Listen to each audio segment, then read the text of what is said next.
All right, what's up, people? My name is Kwaku Quansah, and you are welcome to the second episode of The Pod Next Door by Pulse Ghana. Now, if you don't know what The Pod Next Door by Pulse Ghana is, it's basically like your go-to podcast where your favorite musician or your favorite artist will come up here and then break down every lyrics behind your favorite song. Now, today I'm just like super elated. Well, I'm kind of like a little bit bummed because my co-host, Mr. Tali, is not around, but yeah, it gets better because I am in the building with the cat mama. Meow. Like the cat mama. You guys are about, right? So I'm here with Ria Boss. I was gonna say Ria, the fucking boss. You know, yeah, let them know. Thank you very much for coming. Thank you for having me. I'm really excited. This is my second time I paused this month, right? Oh, so I'm very excited to be here again, for sure. Thank you so much. How you doing? I'm feeling, honestly, like if you ask me right now, I'm in a really great mood because yesterday I saw my band kill it with Tania at the warehouse. Oh yeah. Actually, and I heard about it. Honestly, when I see great musicianship, it gets me on some kind of high. So right now you've caught me at like, I'm just buzzing. Like I'm feeling, I'm so proud of my band, my kittens. Like I'm just so proud of them. Yeah. This is really good for me. Thanks a lot for coming again. Thank you. So we normally talk about like the lyrics behind, you know, the songs that you make. And also we break down albums with or without the artists. But, you know, it's always good to have a better conversation with the, you know, and this is not an interview. So just enjoy the ride as we get along. So we are just gonna go right into the songs. Okay. Right? So we'll be doing 2 songs, but then you know before then I would want you to like, I don't know, just tell us like what Remember is about. I mean, what I want to know personally is that was it a personal like album for you or a professional album? I think it was a little bit of both. I think professional in the way in which we went about creating the album. Okay. And I would say personal because of a lot of the subject matter on the album. I think I've said many times that the album came from or was inspired by the loss of my grandmother, which I lost her at the top of 2021, January 8th, 2021. And so it was kind of after she had passed. And this is the first time in my life I have actually faced like very intimate loss. You know, like people die, people pass away, and it has always felt a little bit farther away from me, you know, so it doesn't really break you in the ways that grief can break you. But then when it's somebody that genuinely raised you, you know, like with your mother, I can agree. she almost felt like my mom, you know, and my mom sometimes feels like my sister, you know, so when she passed, I realized I hadn't even thought of what life would be like without her. And I had kept pushing things off like, oh, you know, she'll make it, she'll see me do this or win a Grammy or do all kinds of things. But the reality is that time really waits for no one.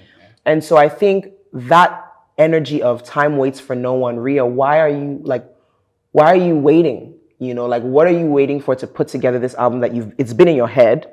You've been thinking about it. You keep talking about you want to put out an album, but you never sit down to actually plan it, schedule it, and do it. And I would say that in the past, I've been very complacent. And I dare even say lazy, because the reality is this voice of mine, I was born with it. You know, some people, and I don't necessarily have to do so much. But I think sometimes when you are gifted in this way, it will make you complacent because you think that I don't have to do so much to like get far. But the reality is if you are consistently working at your craft, there's always room for improvement and there's always room to get better and to learn. And so professionally, it was me saying to myself, I want to put together a stellar album like the greats, like Erykah Badu, Jill Scott, Nina Simone, Angelique Kidjo, Asha. Like I want to do what they do. I want to sit down with my band for months and practice and make sure that this is like the best sounding content, but also lyrically and like with regards to the content, it's personal, because I think that which is deeply personal is really profound. You know, and so that's really kind of where I went with the album. It was definitely very personal, because even the title song, remember, like grief is all over it. But then I like that the album goes through many different facets of my reality, which is dealing with grief and loss, but dealing with love and even that loss, dealing with, self-love and empowering yourself. And so I think I was trying to really just get those things in there while making the quality of the music the best it could possibly be. The whole time that I was listening to the album, and that wasn't like, I actually listened to it like more than, I think, 10 times. Amen. To be honest, though, and the whole time, right, I'm just like in this, I don't know, just like this live band space. I'm enjoying like everything. So the transition, right, from one song to the other, like it's just. Shout out to my musical director, Nikwe Ari. He's also the manager of my band, the Musical Lunatics. Like we were in rehearsing the songs for like 4 months. Right. It wasn't like I wrote a song where I go record, I'm just like that. No, we had to rehearse every single song and then we had to sequence. So like between what song should go after song 2, how do we transition into that? I was also sort of like from the book of like, Daniel Caesar and like Kea and a bunch of artists I love. I was like, I want you to feel like once you press play, you won't even realize that you're in song 10. That was I want you to feel like that's why we went for the real live quality, because I want you to feel like you're there. So yeah, for sure. Shout out to them. Really slap like that, bro. Like so let's just get right into the so let's talk about remember. Okay. I do have the one here. Okay, so we'll just pick right from the start. Okay, now it goes like, year started off kind of rocky. Lost the one I thought was immortal and never thought I would get my senses back or feel like myself again. Right. So can you like tell us the experience or the process that was behind that? Okay, so 2021 started with me losing my grandmother. And so the year started off really rocky. But I also say it started off really rocky because it wasn't like a freak death, like, it just like one day she just died and we were all surprised. No, it actually was like months of her dealing with severe health challenges where we kept not knowing if it was the end, if she was going to pull through. And so that's where like the rockiness also comes from, because it was like, we didn't know what was happening. And then finally she passed and it was like, I lost the one that was immortal. Because I don't know if you get that feeling where there's some people in your life that you think they'll never go away, like they'll never disappear. I really feel like, and I think a lot of people might attest to, your grandparents sometimes feel immortal, especially if you're close to them. They feel like immortal. Like, you will always be there. If I need to come and cry, I can come and cry on you. If I'm hungry, I can come to your house, I'll always eat. And so I just felt like, whoa, like I've lost this person that I thought like would always be here. And I tell you, like, I've never been so much of a mess before. I mean, I've been a mess before, honey, but I was a mess. I didn't even know how to even emote or even engage with friends or even like, I was a mess. Like I was even in a relationship and it was affecting my relationship, the way I was handling my grief. And so that's kind of like rockiness, but as well, like I never really thought I'd get my senses back, because how do you come back from losing someone like that? Like, I don't even know how people deal with grief. Like, because it's a constant, like, I still miss her the same today as if she died yesterday. You know what I mean? So it's like, how do you deal with that? How do you get your senses back? So that was kind of like the whole. Never thought I'd really get my senses back. I thought I'd actually be in that place of grief forever. The place where that makes you not want to move. Yeah. Wow. And then there's a whole conversation around like, how to deal with grief. Exactly. And, the things that you do and everything. But I can imagine that. I mean, personally for me, I would say that I have lost someone, but not necessarily like, just losing the person like that. But then the person is not actively in my life. The person was like a guiding, like my father, right? So for me, I feel like it was almost like this. It feels like, almost the same thing, because I've not seen him like probably like for 20 years, right? But then the person is still there. Yeah. But then we don't keep in touch. So it's just like, it hurts. You understand? So I really do. Yeah. Grief is the one thing I think like that really, and grief and maybe love are the things that I think connect the human experience a lot, because you can't say that you, one, never love nobody, and you can't say that you will never lose anyone. because all of us are going to be touched by some type of grief, and so I think it also helps us to learn how to be more even compassionate to one another, because Charlie, if like losing somebody, how it makes you feel, imagine at every point in time somebody's either lost something, lost love, or lost like a person, like a person, like, so in one way or the other. That's like super sad. Yeah, it's super sad. So I feel like, Charlie, let's all be kind to each other, please. Okay, so just moving on to the second verse.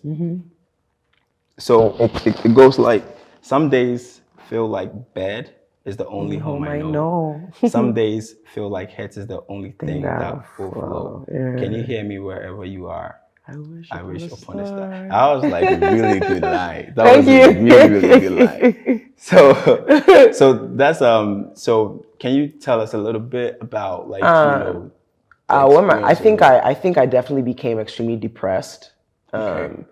After I also like have a very strange relationship like with depression. Like I've definitely had like my bouts of depression in my life, which is why therapy is so important. Ladies and gentlemen, get out of your head, like get somebody to help you like work through your head. But some days bed really felt like my home.